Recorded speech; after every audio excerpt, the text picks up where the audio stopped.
Ito na yung final guys, di ba?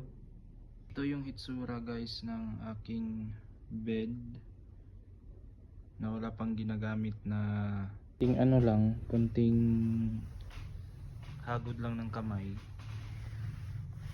nakukulot na. Unbox na natin guys yung bedsheet buckle or bedsheet clips. Ito guys, bedsheet clips. Daming clips guys, oh. Tingnan natin kung gagana ba to sa aking bed.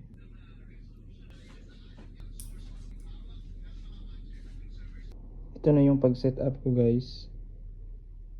Ano ko lang yung ganito para mahigpit talaga.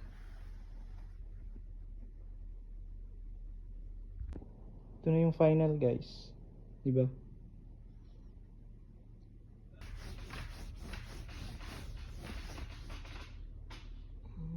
Okay ah.